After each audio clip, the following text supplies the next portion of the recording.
윤석열 제20대 대통령이 오늘 취임식을 갖고 5년간의 임기를 시작했습니다. 윤 대통령은 취임사에서 자유와 공정을 강조하고 국민이 진정한 주인인 나라를 만들겠다고 약속했습니다. 윤석열 대통령 취임과 함께 대통령실 용산시대에 막이 올랐습니다. 윤 대통령은 오늘 새벽 0시 용산 집무실 벙커에서 국군 통수권을 이양받는 것으로 공식 직무를 시작했고 청와대는 74년 만에 시민들에게 전면 개방됐습니다. 윤석열 정부의 첫 내각은 국무총리는 물론 11개 부처 장관이 없는 반쪽 자리로 출범하게 됐습니다. 민주당과 정의당이 한덕수 총리 후보자 등의 부적격 판정을 내린 가운데 윤 대통령은 1호 안건으로 국회에 낼 한 후보자 임명 동의안에 서명했습니다. 뉴스앤 파워 인터뷰. 오늘은 국회 정무위 소속인 국민의힘 권은희 의원과 함께 새 정부에 거는 기대와 여야 대치 정국을 불러온 검수완박 법안에 찬성표를 던진 배경을 들어봅니다.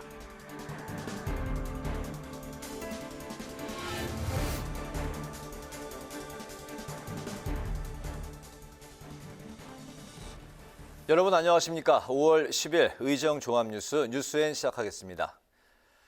윤석열 대통령이 20대 대통령으로 공식 취임했습니다. 국회에서 열린 취임식에서 윤 대통령은 무대 연단까지 걸어서 시민들과 인사하는 소통의 모습을 보였는데요. 취임사에서는 국민이 주인인 나라를 만들겠다고 약속하고 특히 자유의 중요성과 북한의 비핵화를 강조했습니다. 김동희 기자가 보도합니다. 대한민국 20대 대통령으로 취임한 윤석열 대통령이 부인 김건희 여사와 국립현충원에서 참배를 시작으로 첫날 대통령 업무를 시작했습니다. 윤 대통령은 순국 선열의 희생과 헌신을 받들어 다시 도약하는 대한민국, 함께 잘 사는 국민의 나라를 만들겠다는 메시지를 방명록에 남기고 취임식이 치러지는 국회로 향했습니다. 윤 대통령 내외는 문재인 전 대통령 내외와 박근혜 전 대통령 그리고 드라마 오징어 게임의 깐부 할아버지 배우 오영수 씨와 독립유공자 후손으로 5대에 걸쳐 헌신한 인대위 씨 등 국민희망 대표 20명과 함께 연단에 올랐습니다. 윤 대통령은 취임사를 통해 국민이 주인인 나라를 만들겠다고 힘주어 약속했습니다. 국민이 진정한 주인인 나라로 재건하고 국제사회에서 책임과 역할을 다하는 나라로 만들어야 하는 시대적 소명을 갖고 오늘 이 자리에 섰습니다. 윤 대통령은 특히 자유를 35번 외치며 자유와 공정, 연대의 가치를 강조했습니다. 모두가 자유 시민이 되기 위해서는 공정한 규칙을 지켜야 하고 연대와 박애의 정신을 가져야 합니다. 북한을 향해서는 대화의 문을 열어놓겠다며 북한 비핵화의 평화적 해결에 무게를 실었습니다. 그리고 북한이 핵 개발을 중단하고 실질적인 비핵화로 전환한다면 국제사회와 협력하여 북한 경제와 북한 주민의 삶을 획기적으로 개선할 수 있는 담대한 계획을 준비하겠습니다. 취임식에는 내외빈을 비롯해 시민 4천여 명이 함께했는데 특히 국민과의 소통에 방점이 찍혔습니다. 윤 대통령은 국회에 도착하자마자 동서화합의 의미를 담은 대구와 광주 지역 어린이에게 꽃다발을 선물 받은 뒤 역대 대통령으로서는 처음으로 부인 김건희 여사와 함께 국회 정문에서부터 무대까지 180m를 걸어 들어오며 시민들과 인사하고 함께 사진을 찍는 스킨십 행보를 보였습니다. 윤 대통령은 취임식을 마친 뒤 용산 집무실로 이동하면서 예정에 없던 즉석 카퍼레이드를 펼치며 시민들의 환호에 답했습니다. 오후에는 국회 본관에서 진행되는 경축연회에 참석한 데 이어 저녁에는 신라호텔에서 오부 요인을 비롯해 경제계 인사들과 외국 사절단과 함께 만찬에 나섭니다. 국회방송 김동희입니다. 윤석열 대통령 취임식은 다시 대한민국 새로운 국민의 나라라는 슬로건으로 국회 잔디마당에서 열렸는데요. 화재 현장의 시민 영웅, 천안함 생존자 등 시민 4만여 명이 참석했습니다. 취임식 이모저모를 김동길 기자가 전합니다. 대통령을 상징하는 공항이 청와대를 떠나 용산 대통령실에 도착하는 내용의 영상과 힘찬 팡파르가 제20대 윤석열 대통령 취임식 시작을 알렸습니다.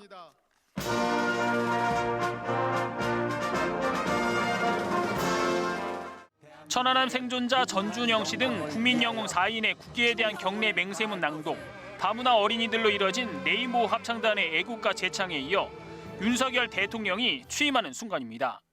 나는 헌법을 준수하고 국가를 보위하며 조국의 평화적 통일과 국민의 자유와 복리의 증진 및 민족문화의 창달에 노력하여 대통령으로서의 직책을 성실히 수행할 것을 국민 앞에 엄숙히 선서합니다. 3군 의장대와 궁악대를 사열한 윤 대통령은 거수경례로 화답했고 21발의 예포 소리가 하늘에 울려 퍼지면서 새 대통령의 취임을 대내외에 알렸습니다.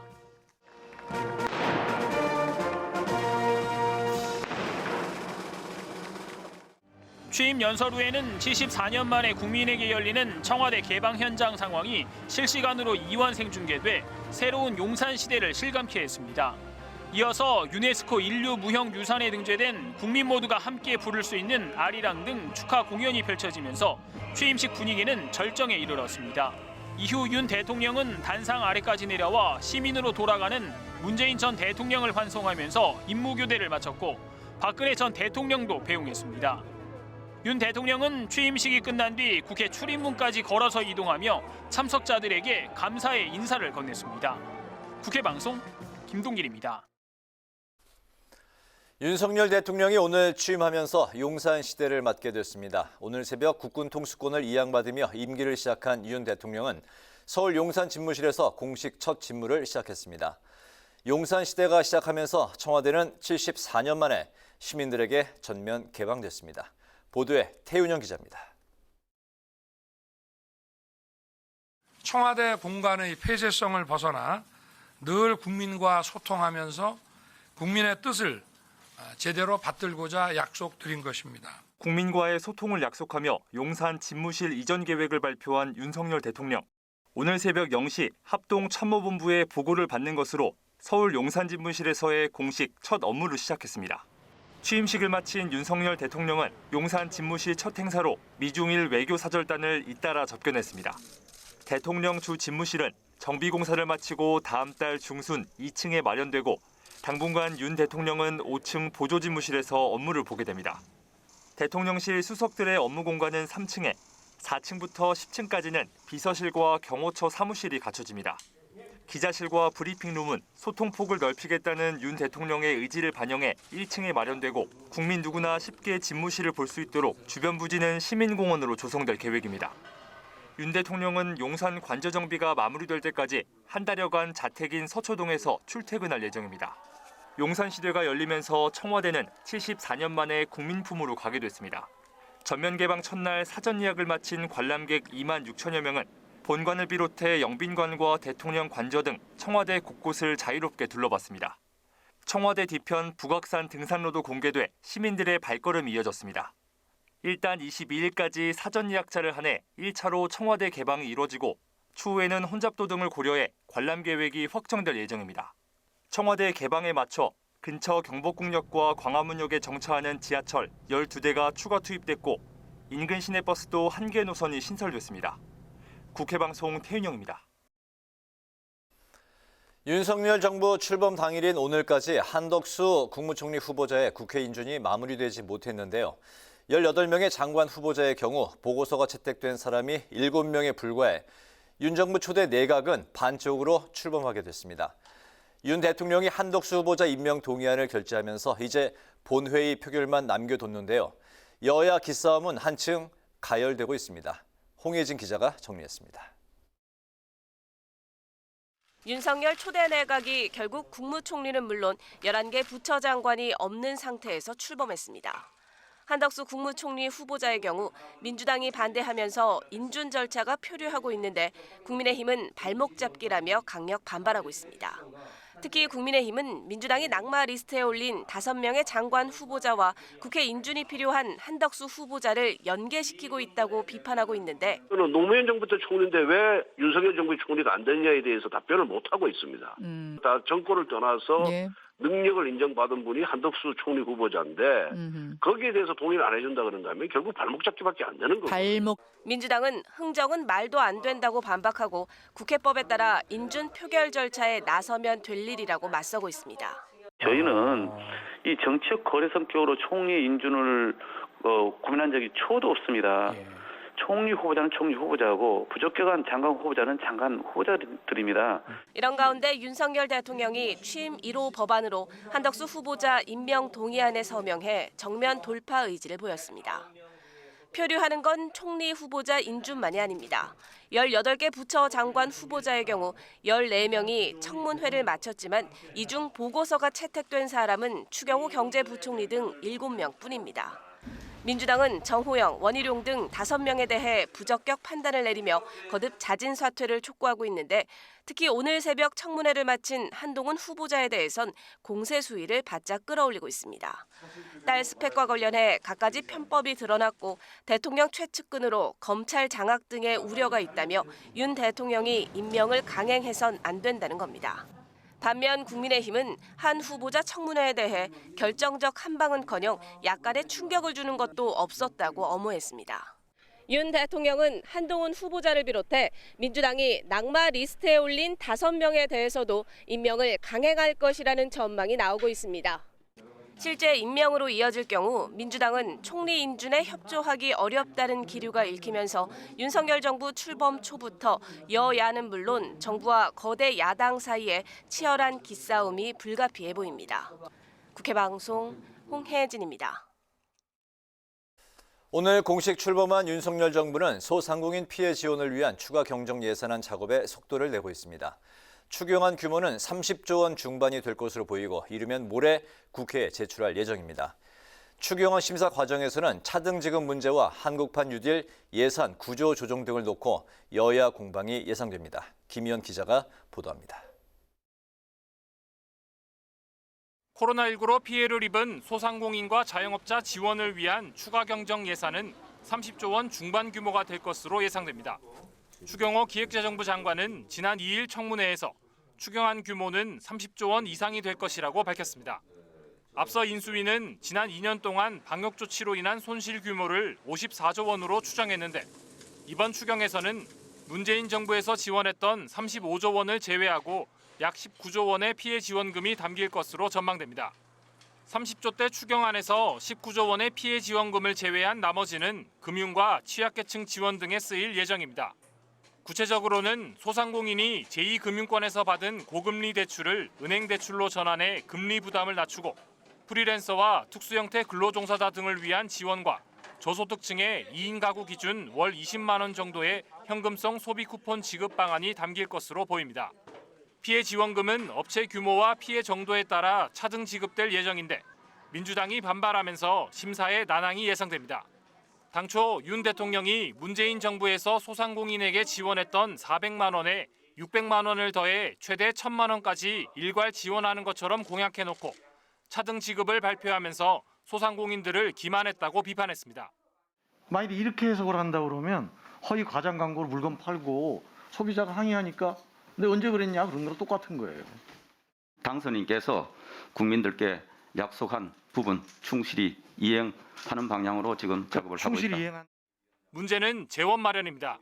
추 장관은 지난해 초과 세수와 지출 구조 조정으로 최대한 마련하고 적자 국채 발행은 최후의 수단이라고 강조했습니다. 문재인 정부에서 추진한 한국판 뉴딜 예산이 지출 구조 조정 대상이 될 것으로 보이는데 민주당의 강력 반발이 예상됩니다.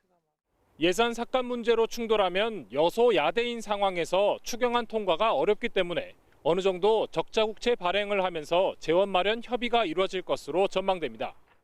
국민의힘과 정부는 내일 오전 첫 당정 협의를 열어 추경안 논의를 한 뒤 이르면 모레 추경안을 국회에 제출할 계획입니다. 추경안이 제출되면 국회는 오는 16일 본회의를 열어 추경안에 대한 시정연설을 들을 예정인데 한덕수 국무총리 후보자에 대한 국회 인준안 처리가 난항을 겪고 있어 추 장관이 대신 연설할 예정입니다. 국회방송 김희연입니다. 여야는 일제히 윤석열 정부의 공식 출범을 환영했습니다. 국민의힘은 윤석열 대통령과 함께 오직 국민만 바라보며 다시 도약하는 대한민국, 새로운 국민의 나라를 만드는 데 최선을 다하겠다고 밝혔습니다. 더불어민주당은 윤석열 정부가 녹록지 않은 경제 상황과 남북 간 군사적 긴장 등 엄중한 상황을 지혜롭게 해결하려면 국민 통합과 협치 외에 방법이 없다고 강조했고, 정의당은 새 정부가 출범했지만 시민들은 미래에 대한 희망과 기대보다는 불안과 우려가 더 크다며 야당과 적극 소통하길 바란다고 밝혔습니다. 국민의힘이 국회의원 재보궐선거 성남 분당갑 후보로 안철수 전 대통령직 인수위원장을 확정했습니다. 국민의힘 공천관리위원회가 오늘 회의를 열고 이같이 결정하면서 성남 분당갑 재보궐선거는 안철수 국민의힘 후보와 김병관 더불어민주당 후보의 2파전으로 치러지게 됐습니다. 이와 함께 공관위는 이재명 민주당 상임고문의 대항마로 인천 계양을의 윤형선 계양을 당협위원장을 공천했습니다. 계양을에 출마한 이재명 민주당 상임고문은 윤환 계양구청장 후보 사무실과 지역 상가를 방문하는 등 오늘부터 본격적인 유세 활동을 시작했습니다. 박병석 국회의장이 우리나라의 CPTPP 포괄적 점진적 환태평양 경제 동반자 협정 가입에 대한 캐나다 측의 지지와 협조를 당부했습니다. 박 의장은 오늘 조지 퓨리 캐나다 상원의장을 만나 2015년 발효된 한국-캐나다 FTA를 평가하고 한국의 CPTPP 가입 추진과 관련해 이같이 요청했습니다. 이와 함께 박 의장은 전기차 배터리 생산 등 혁신 분야에서의 협력은 양국 관계를 한 단계 진전시키기 위한 미래 비전 중 하나라고 강조했습니다.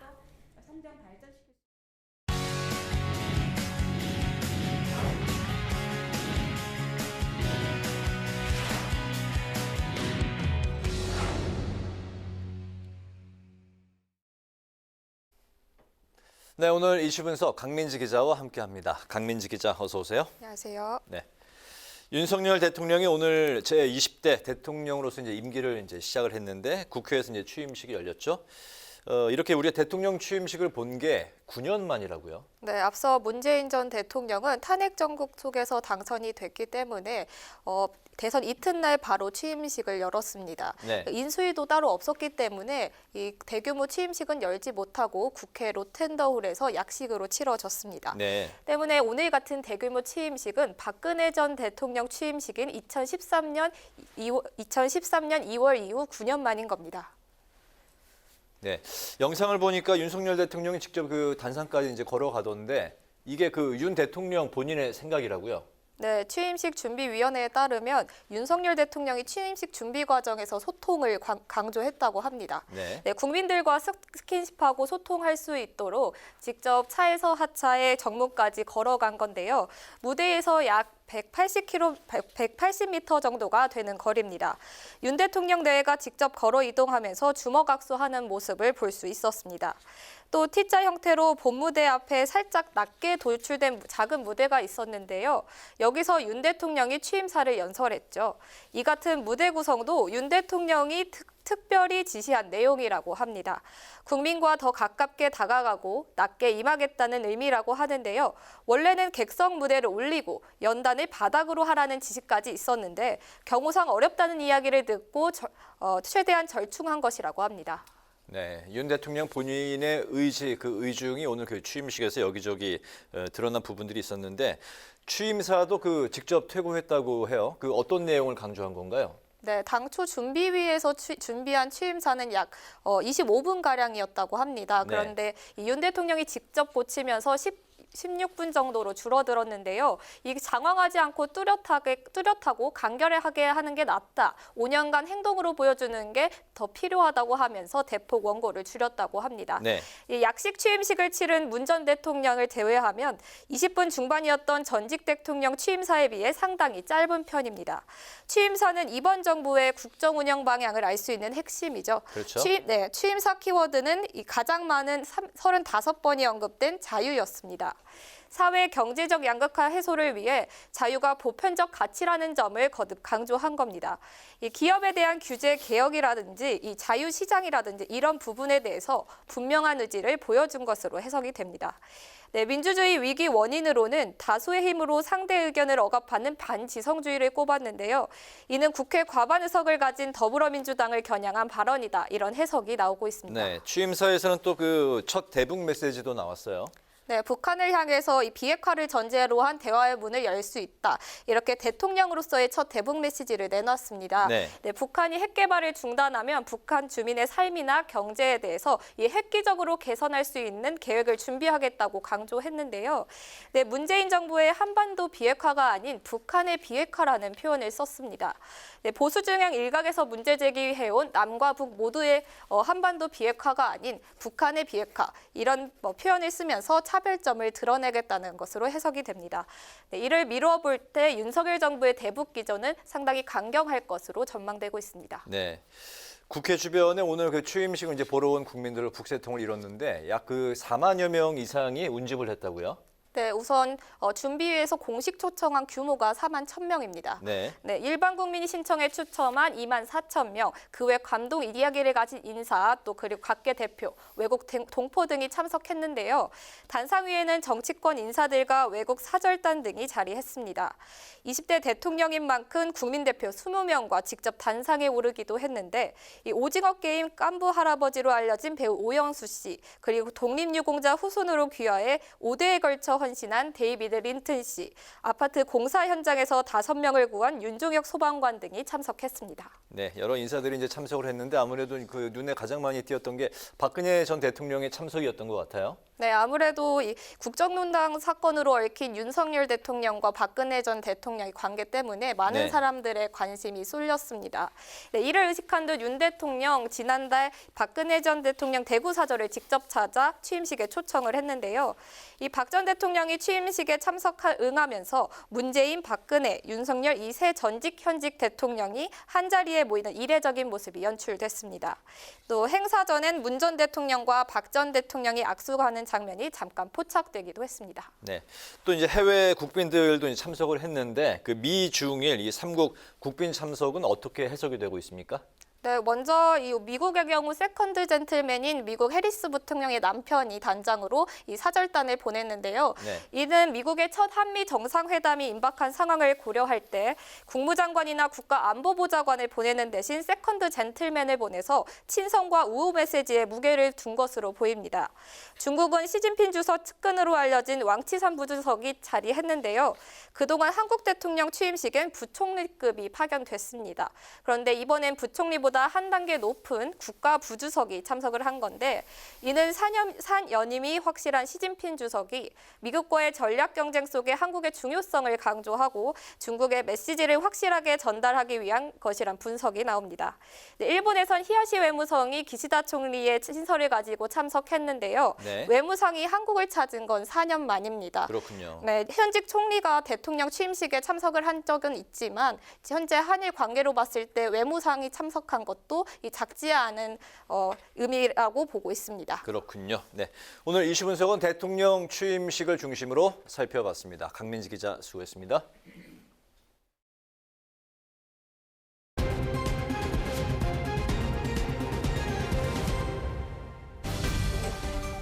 오늘의 정치톡 시간입니다. 5월 10일 시선을 집중시킨 정치 뉴스 만나보시죠. 오늘의 첫 번째 정치톡, 영부인의 역할입니다. 제20대 대통령에 취임한 윤석열 대통령과 함께 영부인으로서 첫 공개 행보에 나선 김건희 여사. 윤 대통령과 공식 석상에 함께 모습을 드러내는 것은 오늘이 처음이어서 언론과 국민의 관심이 집중되는데요. 국립현충원 참배를 시작으로 취임식에 참석하면서 퍼스트 레이디로서의 본격적인 등판을 알렸습니다. 그런데 현충원에 도착해서 이동을 할 때나 취임식 등에서 윤 대통령과 함께 이동을 할 때도 김건희 여사는 윤 대통령과 1m가량 거리를 두고 뒤따라가는 모습을 보였습니다. 통상적으로 대통령 내외가 공식 석상에서 나란히 이동하는 것과는 조금 다른 모습이어서 눈길을 끌었는데요. 정치권 안팎에서는 이런 모습이 조용한 내조를 요구하는 국민 여론을 의식한 행동으로 풀이되고 있습니다. 최근 뉴스토마토가 여론조사 전문기관 미디어토마토에 의뢰해 전국 남녀 1000여 명을 대상으로 조사한 결과를 보면 김건희 여사의 향후 행보는 어떠해야 한다고 보는가라는 질문에 전체의 66.4%가 조용히 내조에 집중해야 한다라고 답했습니다. 특히 정치 성향별로도 보수, 진보, 중도 할 것 없이 조용한 내조를 원하는 국민이 많은 것으로 나타났는데요. 윤 대통령 취임식을 준비해 온 박주선 위원장은 이런 상황을 대선의 파장으로 분석하면서도 김건희 여사가 여론대로 조용한 내조를 이어갈 것이라는 전망을 내놨습니다. 선거 끝난 지 얼마 안 돼가지고 선거 기간 동안 있었던 정치 공세 연장선상에서 그런 여론이 아직도 식지 않고 있는 것 같긴 한데요. 취임준비위원회와 관련해서 한 번도 그분의 의사라든지 지침을 받은 일도 없고 조용한 내조를 하실 것으로 저희들은 기대를 하고 있고 대통령께서도 그런 말씀을 늘 하셨거든요. 대통령실 슬림화 기조에 따라 이번 정부에서는 영부인을 전담하는 제2부속실이 사라지면서 김 여사는 앞으로도 소외계층을 위한 봉사활동에 전념할 것이라는 게 윤 대통령 측의 설명인데요. 대통령 영부인으로서 조용한 내조와 함께 또 어떤 역할을 보여줄지 전 국민의 시선이 모아지고 있습니다. 이어서 오늘의 두 번째 정치톡, 출래불사춘 동래불사동입니다. 오늘 0시부터 윤석열 대통령의 임기가 시작되면서 국회도 국민의힘은 여당으로, 더불어민주당은 야당으로 공식 전환됐습니다. 이에 따라 올해 37세인 국민의힘 이준석 대표는 헌정사상 최연소 여당 대표로 기록됐는데요. 집권 여당의 수장이 된 이 대표, 오늘 새벽 0시 페이스북을 통해 오늘로 5년간의 여정을 시작한다면서 첫 소감을 밝혔습니다. 특히 이 대표는 청문회를 보면서 국민의힘은 출래불사춘, 봄이 왔지만 봄 같지 않고 더불어민주당에게는 동래불사동, 겨울이 왔지만 겨울 같지 않다는 생각이 들었다고 언급해 눈길을 끌었습니다. 5년 만에 정권 교체를 이루고 집권당이 됐지만 여소야대 국회를 헤쳐나가야 하는 국민의힘과 야당이 됐지만 여전히 다수당인 민주당의 상황을 비유한 것으로 풀이되는데요. 이 대표는 계절에 맞는 옷을 갖춰 입는 쪽이 더 잘 적응해 나갈 것이라고 덧붙였습니다. 한편 제1야당이 된 더불어민주당은 오늘 윤석열 대통령에게 취임 축하 인사를 보내면서도 독선을 멈추고 협치에 나설 것을 강조해 야당으로서의 선명성을 부각했는데요.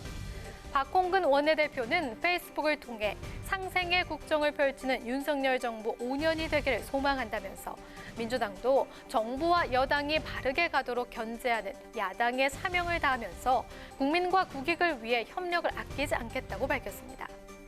윤석열 정부 개막과 함께 시작된 여소야대 정국, 출래불사춘과 동래불사동. 봄이 왔지만 봄 같지 않고 겨울이 왔지만 겨울 같지 않은 혼돈의 전국이 시작됐습니다. 과연 시대의 변화와 국민의 요구를 잘 읽어내고 민심을 얻는 쪽은 누가 될지 앞으로의 전국 상황을 지켜봐야겠습니다. 지금까지 오늘의 정치톡이었습니다.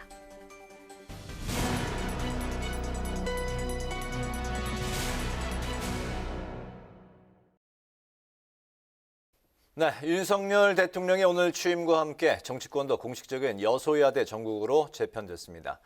새 정부가 출범했지만 내각 인선을 놓고 여야 간 강대강 대치는 계속되고 있는데요. 거대 야당이 된 민주당의 평가와 입장은 무엇인지 안규령 민주당 상근 부대변인을 전화로 연결해서 이야기를 나눠보겠습니다. 대변인님 안녕하십니까? 네, 안녕하세요. 안규령입니다. 네, 반갑습니다. 네. 오늘 오전에 윤석열 대통령이 이제 공식 취임식을 가졌는데요. 취임사를 통해서 국민이 진정한 주인인 나라를 이야기를 하면서 자유, 인권, 공정, 연대의 가치를 이제 강조를 했습니다. 특히 이제 자유라는 단어를 35번이나 언급을 했는데요. 그 민주당에서는 윤 대통령의 취임사를 어떻게 평가하고 또 새 정부에 거둔 기대, 당부는 어떤 건지 같이 한번 들어보겠습니다. 네. 저도 취임사를 들었는데요. 자유라는 단어가 굉장히 많이 들리더라고요. 취임사를 이렇게 요약할 수 있을 것 같습니다. 윤석열 대통령이 이렇게 말했죠. 다수의 힘으로 상대의 의견을 억압하는 반지성주의에 맞서 자유라는 보편적 가치로 연대해야 한다. 이렇게 말했습니다. 그리고 자유와 민주주의를 위협하는 양극화와 사회 갈등은 도약과 빠른 성장을 이룩할 때만 해결할 수 있다고 했는데요. 우선 그 민주주의의 위기 최대 원인이라고 하면서 반지성주의라는 용어를 사용을 했는데 정확히 무엇을 지칭하는지 모르겠다는 생각이 들었습니다. 그리고 도약과 빠른 성장에 대해서도 당연히 필요하기는 합니다. 하지만 그 도약과 빠른 성장을 통해서 우리 사회 양극화와 갈등을 풀겠다는 해법이 좀 지나치게 단순한 게 아니냐라는 생각을 했고요.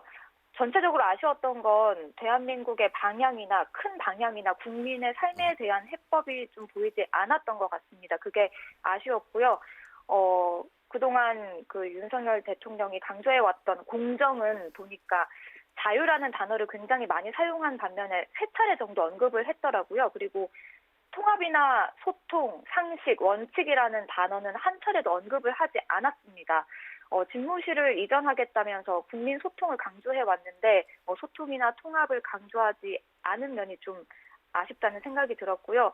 왜냐하면 우리나라 지금 상황이 좀 녹록지 않습니다. 코로나19 장기화에다가 경제 상황도 녹록지 않은데요.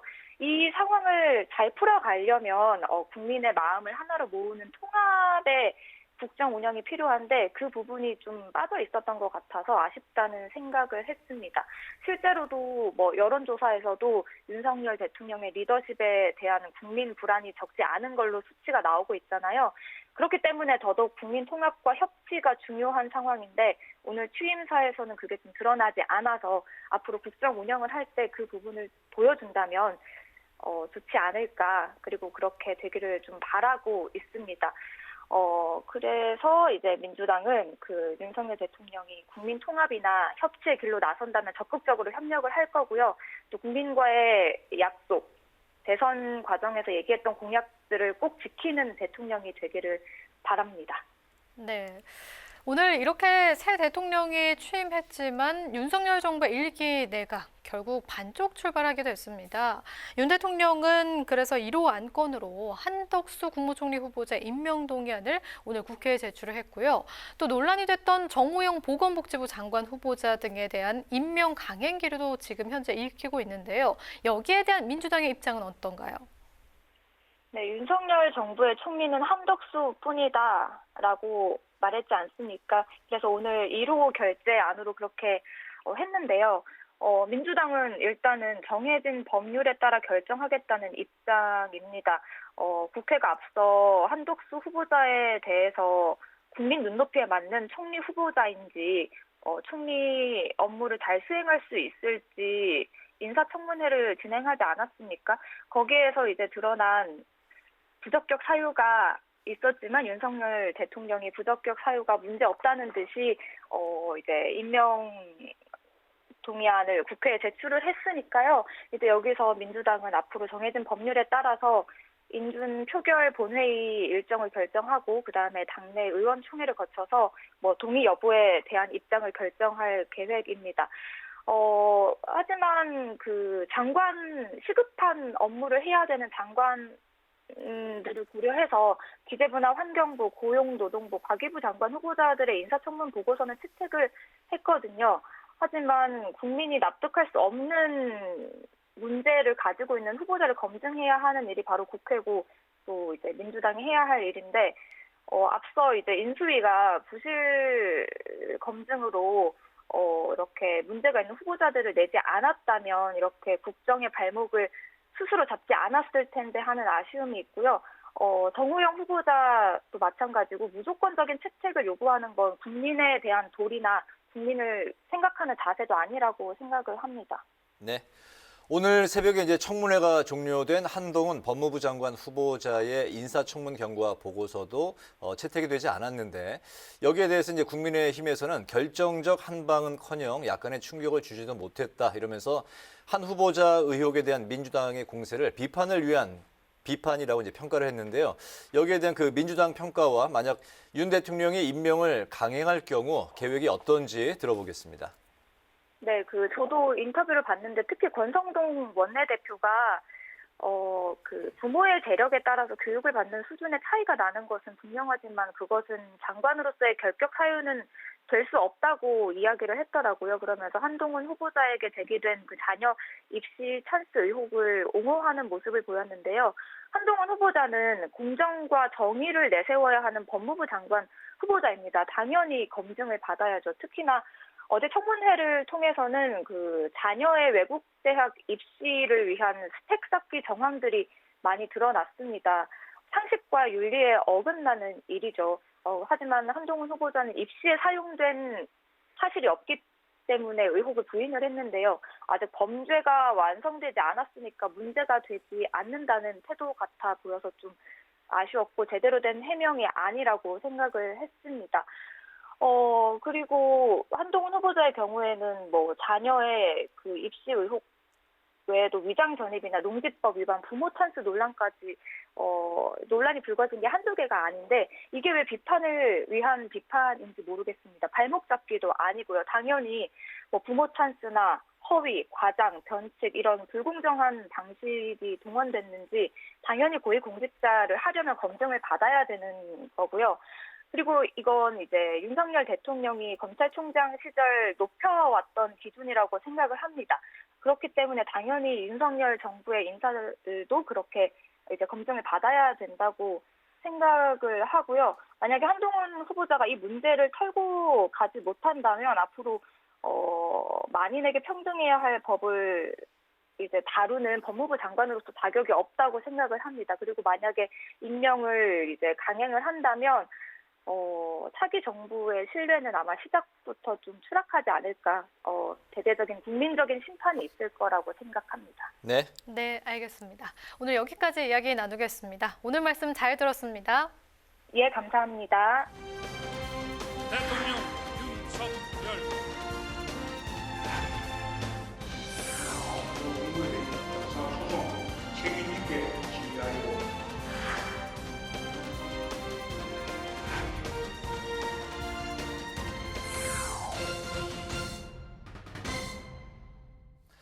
네, 이번 시간은 뉴스앤파워 인터뷰 코너입니다. 오늘부터 윤석열 대통령 임기가 시작이 됐지만 취임 초 허니문 기간은 없을 것으로 보이는데요. 새 정부 출범 전부터 이어진 여야의 검수완박 갈등은 어제 한동훈 법무부 장관 후보자 인사청문회에서도 계속됐습니다.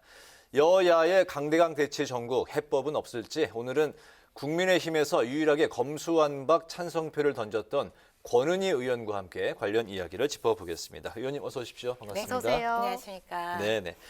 그 국민의힘과 국민의당이 이제 합당이 공식 절차가 다 이제 끝난 게 벌써 이제 일주일이 됐네요. 국민의당 원내 대표에서 이제는 새로운 정부 여당 국민의힘 소속 이제 의원이 되셨는데요. 그 소회부터 좀 들어볼까요? 네, 2년 전이죠. 총선에서 양당 기득권의 진영 정치에 대해서 비판하고 중도 실용 정치를 열어가겠다, 정치 개혁을 해나가겠다라고 말씀을 드리고 국회의원으로서 활동을 했는데 불과 2년 만에 그 약속을 지키지 못하고 양당으로 회귀하게 된 거에 대해서 정말 죄송스럽게 생각하고 그리고 향후에는 아직은 어색하지만 향후에는 바깥에서 싸운 것보다 안에서 더욱 맹렬하게 싸워야 되겠다라는 그런 의지를 다잡아 봅니다. 안에서 더 치열하게 싸워보겠다. 네. 어떤 의미인가요? 모두가 예스라고 얘기를 할 때 아닌 것은 아닌 것이라고 얘기할 수 있는 또 국민들께 솔직하게 얘기할 수 있는 그런 자세로 활동하겠다라는 뜻입니다. 알겠습니다. 네. 그리고 오늘 윤석열 대통령이 취임식을 갖고 새 정부 출범 5년의 시작을 알렸죠. 윤 대통령은 이 취임사에서 자유를 굉장히 강조를 했어요. 자유의 확대 등 여러 가지 핵심 키워드로 국민이 주인인 나라를 만들겠다고 약속을 하고 또 밝혔는데요. 여당의 국회의원으로서 오늘 이 취임사와 취임식 어떻게 보셨는지 그리고 또 앞으로 어떤 부분에 기대를 걸고 계신지 말씀 부탁드립니다. 네, 오늘 뭐 취임식을 맞이해서 당연히 어떠한 취임사일까가 가장 궁금했고 그래서 미리 출력을 해서 한자 한자 보면서 당선인의 취임사를 대통령의 취임사를 들었는데요. 시행착오가 있겠구나라는 그런 생각이 들었습니다. 예, 국내 위기와 관련해서 저성장 실업, 양극화, 사회 갈등 이 부분을 꼽으셨고요. 이와 관련해서 이를 해결해야 될 정치가 위기인 점이 문제다라고 진단을 했습니다. 민주주의가 문제인 것과 관련해서 그 근본 원인이 오늘 많이 회자되고 있는 그 반지성적인 사회 분위기를 이야기를 했는데요.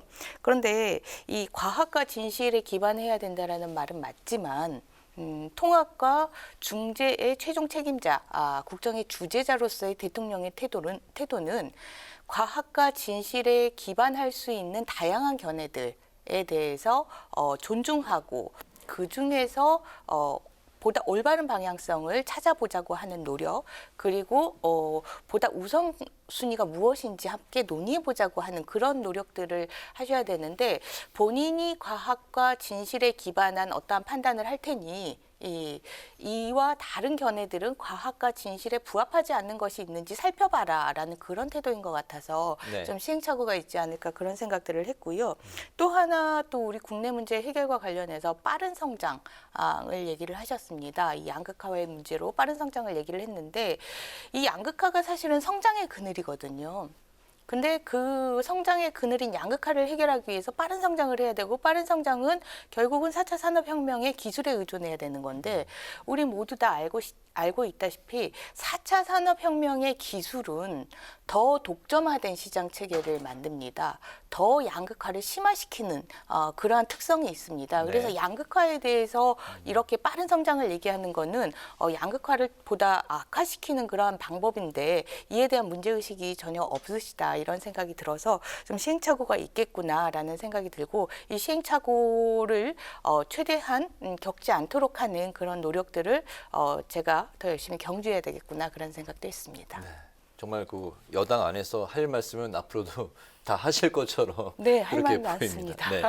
그 검찰의 수사권과 기소권을 분리하는 검수완박 법안이 지난주 이제 본회의를 거쳐서 이제 국무회의에서 네. 이제 공포가 됐는데 후폭풍이 이제 계속되고 있는 네. 상황이에요. 예. 의원님께서 이제 본회의 처리 과정에서 찬성표를 던지셨던 네. 게 그때 이제 언론에 많은 주목을 받았었습니다. 그 찬성표를 던진 이유를 좀 들어볼까요? 너무나 당연한 그 수사와 기소의 분리는 너무나 당연한 현대사회의 견제의 시스템인데 이게 우리 한국 사회에서는 식민지 시대라는 특수한 경험을 하고 수사와 기소를 결합시키는 그런 70년의 세월을 보냈습니다. 네. 그렇기 때문에 이번에 청와대 공직기강 비서관이죠. 이시원 전 검사를 임명함으로써 새롭게 다시 회자됐던 간첩 조작 사건. 이 간첩 조작 사건을 보면 이 검사가 수사를 하고 그리고 기소를 하고 그리고 재판을 하는 전체 수사와 기소를 관여하는 그런 모습을 보입니다. 네. 그렇기 때문에 수사에서 불법하고 부당한 수사에 대해서 전혀 견제하지 못하고 오히려 그 결과물을 가지고 재판에서 불법하고 부당한 수사의 결과를 통해서 유죄 판결을 받으려고 하는 그러한 모습들을 보여주고 있는데요. 수사와 기소의 결합이 이렇게 그 견제의 기능을 전혀 하지 못하기 때문에 그 현대 사회에서는 당연히 분리하도록 하고 있고 우리도 70년간 특수성 때문에 결합을 했지만 이제는 좀 분리를 해서 서로 간에 견제하는 그런 시스템을 만들어야 된다 이런 판단입니다. 그렇군요. 이 검찰을 포함해서 이 법안에 이제 반대하는 쪽의 의견을 이제 주장을 보면은 검찰의 수사권을 축소하면 수사에 공백이 생겨서 결국에 이제 국민에게 그 피해가 고스란히 돌아간다 이런 이제 그 주장인데요. 이 부분에 대해서는 어떤 입장이신가요? 이런 논리는 참 저는 이게 논리인가 싶은데요. 예, 검찰 수사를 축소해서 수사의 공백이 생긴다 이런 논리가 아니라 수사를 축소하면 당연히 수사 공백이 생기는 거죠. 네. 하지만 수사는 99% 경찰에 의해서 진행되고 있습니다. 이 경찰의 수사의 전문성도 이미 축적되어 있는 상황이고요. 이 경찰 수사를 통해서 이러한 수사 공백이 당연히 생기지 않는 이런 부분인데 그 1%의 검찰 수사가 있어야지 그 수사의 공백을 막을 수 있다라는 이러한 그 생각은 특권 의식이죠. 선민 의식. 예, 내가 해야 검사가 해야 이런 부분들을 오직 잘할 수 있다 이런 그 생각인데 이미 경찰 수사가 사실은 99%의 이 범죄 현장에서의 수사를 170만 건 중에서 150만 건 이상을 처리하기 때문에 이 상위 1%에 있는 수사를 골라 할 수 있었던 겁니다. 그 결과 본인들은 이 99%의 수사 현장이 어떻게 황폐화돼가고 어떻게 비능률화돼가는지 전혀 알지 못합니다. 네. 그런 부분들이 오히려 국민들에게 이 99%의 피해 현장이 아동 학대가 있고 가정폭력이 있고 보이스피싱이 있는 범죄 현장입니다. 이런 부분들이 사실은 이 1% 때문에 약화되어가고 있는데 이런 반대되는 논리를 펴나가는 부분들에 대해서는 정말 진지하게 많은 시간을 가지고 얘기를 해보고 싶습니다. 네. 한동훈 법무부 장관 후보자가 이제 어제 청문회에서 이제 본인이 장관이 된다면 이 법안에 대한 위헌성 여부를 검토하겠다 이렇게 입장을 피력을 했어요. 이 부분에 대해서는 어떤 생각이세요? 저는 한동훈 법무부 장관에 대해서 이 야당에서 이러저러한 이유로 공격 포인트를 찾고 있는데 사실은 법무부 장관으로서 업무 능력과 업무 인식이 없다 이렇게 판단이 됩니다. 그래서 부적격하다. 제가 말씀드렸지만 1%의 검찰 수사와 99%의 경찰 수사입니다. 그렇다면 법무부 장관은 이 1%의 수사와 99% 수사 전체를 살펴서 수사의 효율성을 어떻게 극대화시킬 것인지 수사의 전문성을 어떻게 갖추어 줄 것인지 이런 수사 정책을 고민하고 이 부분을 현장에 집행시키는 것이 법무부 장관의 역할인데 어제의 청문회를 통해서 또 그간의 이 국회에서 이 검찰 개혁 법안이 처리되는 논의 과정 속에서의 한동훈 법무부 장관 후보자의 태도를 보시면 알겠지만 1%의 수사에만 관심이 있습니다. 1%의 수사가 99%의 수사에 미치는 부정적인 영향, 그간의 부정적인 영향들에 대해서는 아무런 관심이 없습니다. 그래서 앞으로 향후 99%의 수사, 제가 말씀드렸지만 아동학대, 가정폭력, 성폭력, 그리고 보이스피싱, 온라인 거래 사기, 이 평범한 국민들이 겪고 있는 이 범죄에 대해서는 아무런 관심이 없는 그런 모습이어서 법무부 장관으로서는 저는 가장 기본적인 그 균형적인 태도도 갖추지 못했다. 그래서 부적격하다라는 입장입니다. 알겠습니다. 네. 이 검수완박 법안과 함께 중수청 설립에 대한 공방도 계속해서 이루어지고 있는데요. 민주당은 이른바 한국형 FBI로 불리는 중대범죄수사청 설립 등을 논의할 이 사개특위 명단을 확정하면서 후속 조치에도 속도를 내고 있습니다. 하지만 국민의힘 측에서는 사개특위 구성 자체에도 협조하지 않겠다는 입장인데요. 이 부분은 어떤 해법이 좀 있을까요? 참 무책임한 태도인데요.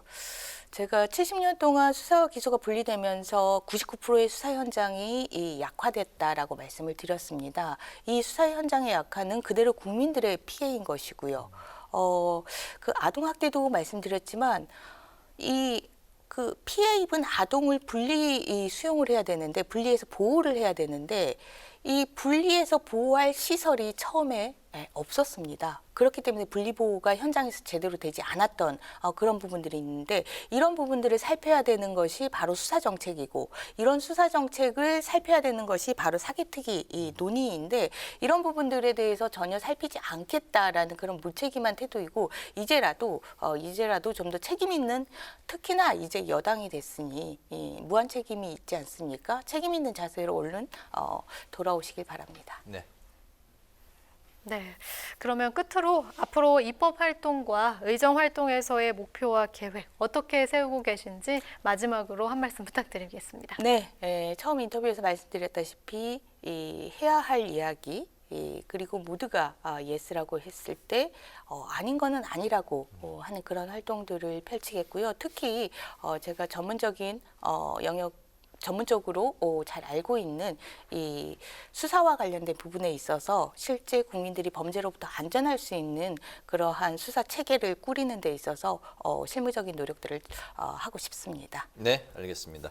오늘 그 뉴스앤 파워 인터뷰 이제 여기까지인데 오늘은 새 정부에 거는 기대 그리고 검수완박 법안에 찬성한 이유 등을 중심으로 지금까지 권은희 국민의힘 의원과 관련 이야기를 나눠봤습니다. 오늘 말씀 잘 들었습니다. 감사합니다. 고맙습니다. 감사합니다.